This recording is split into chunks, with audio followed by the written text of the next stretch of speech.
Yes, I will start with the remaining part of the chapter which I had discussed in the last class. I have discussed about object creation. In my last class, I told you that when we are creating an object of a class using a new keyword, we call that process instantiation. I showed you 3 steps of creating an object, where first we give the name of the class followed by the object name, then equal to new operator, and then again the class name followed by set of parentheses. This was the line I discussed in my last class. I am showing you again. The creation of an object syntax was, first you have to mention the class name with a space followed by the object name. Then this equal to is for your assignment operator, which you're going to learn in your next chapter, that is operators. Okay, there you're going to learn about how many different types of operators we use in Java. So this equal to, actually when we use in mathematical terms we call it equal to, but when we talk about Java programming language or any programming language, this equal to is called assignment operator because it is used to assign some values. Now in this case, in case of object creation, you can see in the syntax, first thing should be your class name followed by the object name, then the assignment operator, and then it's the main thing which is the new keyword or new operator followed by the class name again with a set of parentheses, or which we call first brackets in mathematics. So this was the syntax which I had discussed in my last class. I told you about what is the actual purpose of new. It has got 2 purposes, 2 uses. One is to allocate space for this object in computer memory, and second was that is after creating the object of that particular class, it consists of null value. So you have to refer, give some values to that object. So in this case, after the creating object, we assign or we link this object with the class again. So that now it totally points out to that class. Okay. So this was our creation of an object where the process was known as instantiation or instantiating an object. Okay. Now in today's class, I am going to discuss about some important terms related to class. First, class is called object factory.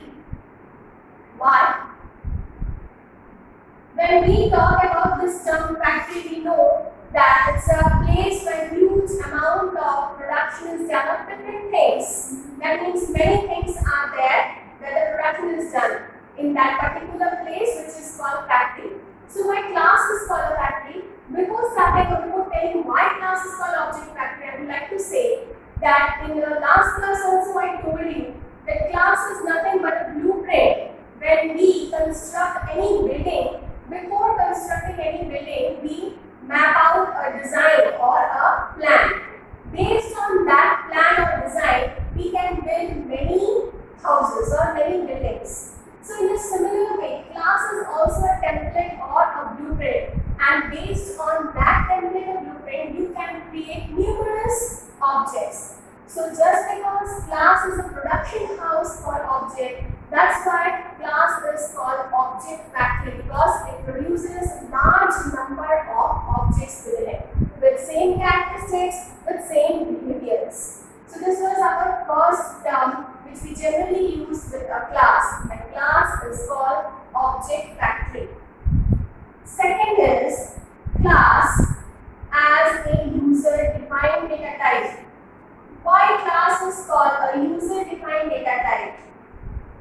Listen students, data type is a new term for you people because you haven't learned about this in till now class. You're going to learn in your next chapter.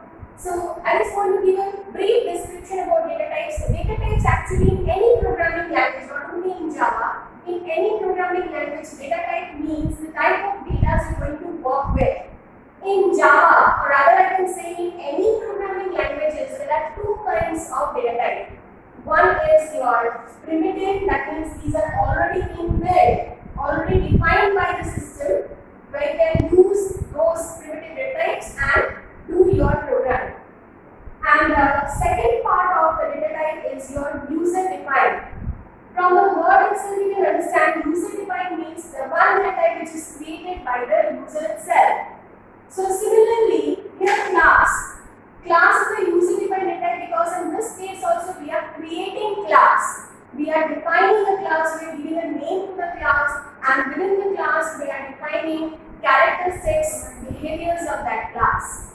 So that's why class is called a user-defined data type because it is a data type which is created by us, that means by the users. So this is your second point, second term related to a class. Third is object as an instance of a class. This also I have discussed in my last class that instance means example. Now before saying why object is called an instance of a class, I would like to show you one example. That is, say for example, if I take a class whose name is dog. Dog, if I say is a class, that means many dogs will fall under this category. Now if I take one example of dog like Doberman, you all know this is a breed of a dog.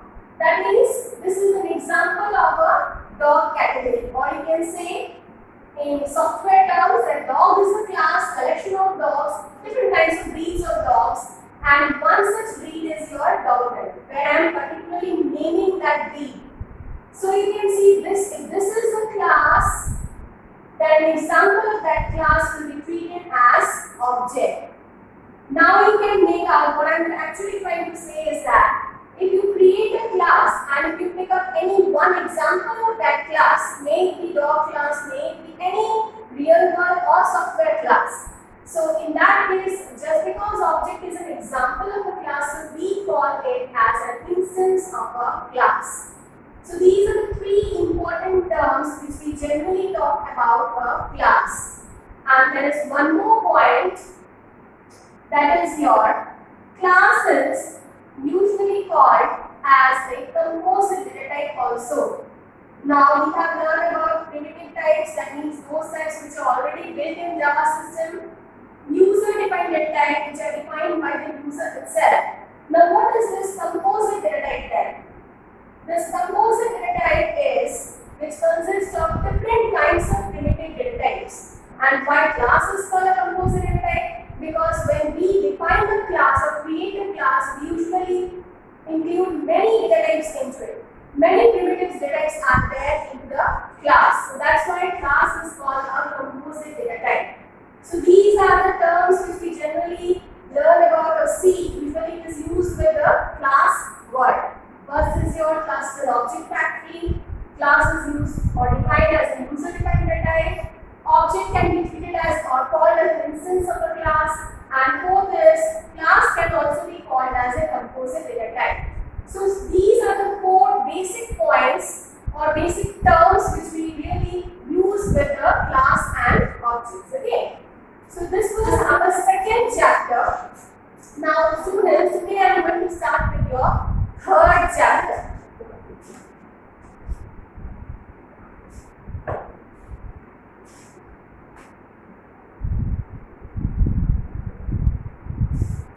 Our third chapter is based on values and data types, which I have discussed or used that term just now. Okay.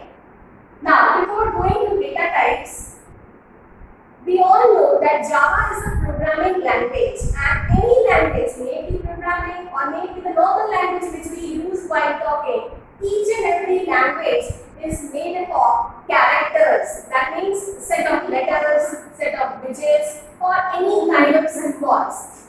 That means generally when we talk about a language, it consists of letters, digits, or some special symbols. Like special symbols means question mark, hash, asterisk, dollar sign, exclamation mark, etc. So all these set of letters, digits and special symbols, they are called characters in the terms of programming language. Now each and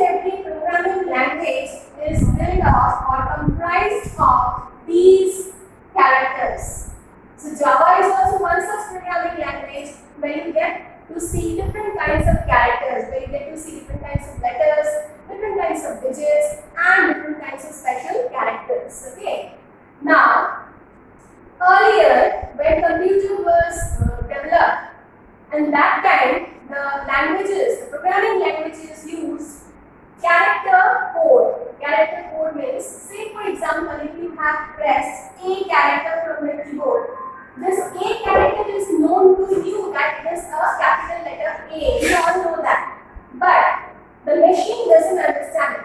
So there is a specific code behind this letter A. Not only letter A, but there are other alphabets also. You all know there are 26 alphabets, plus there are many digits like 0 to 9. There are many special symbols. So each and every characters, they have got a specific code which is in numerical form. Like I am telling you, this capital A for machine means it is 65. Okay. So any letters or any digits or any special symbols had got a specific code which is in the numeric form. That means the 65 is in a number format. So these type of codings, different codings were used earlier and now also. There were different coding schemes were available earlier. The different coding schemes, two of them are names are given in your book also, like ISO and one is your IEC. These were the two coding schemes. Earlier it was used, but now it is being changed to Unicode. Unicode, or you can say ASCII, American Standard Code for Information Interchange. Okay, and Unicode is a universal code. Unicode and ASCII, these are nowadays very frequently used by different programming languages. These are actually nothing but different coding schemes where each and every characters are given a specific code in a numerical format. What is the use of this coding scheme? Actually, it uses we all know that we usually use computers for transferring data from one computer to other. So when transferring data from one computer to another, we generally use or need this code. We don't need, but actually the machines need, because they don't understand our human language. They need to know the code for which characters you have typed or entered. Okay. So in that case, they use different character coding schemes. So as I said earlier, these two coding schemes were used, but now these two are used most probably. Okay. One is your Unicode and the other is your ASCII. The Unicode is nowadays very commonly used by the many programming languages. So Java is one such programming language where Unicode character set is supported or is used, which consists of total 1,60,755 character supports. Whereas ASCII code is also used in Java, which supports only 128 characters. So you can see why this Unicode is called universal character, because it not only supports English characters, but it also supports other languages like Chinese. There is your many other languages, characters it supports. That's why it is called universal. So Java is a language which uses or has support of both these two character coding schemes. Okay.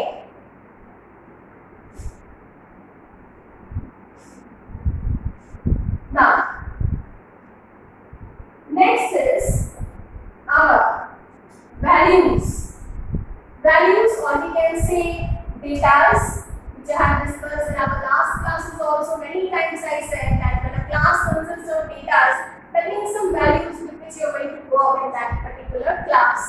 So values or datas. Now there are different types of datas which we are working with while writing a program or while creating a program class. Now these datas are divided into two parts.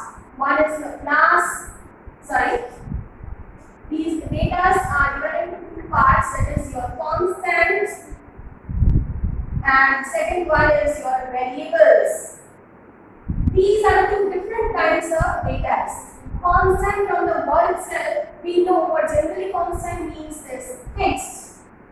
That means the values which fixed, which never changes. Like say for example 1 or 2.5 or capital A. These all three are constant values. Why? Because they never changes. You cannot call 1 as 2, you cannot call 2.5 as 5.2, or you cannot call A as B.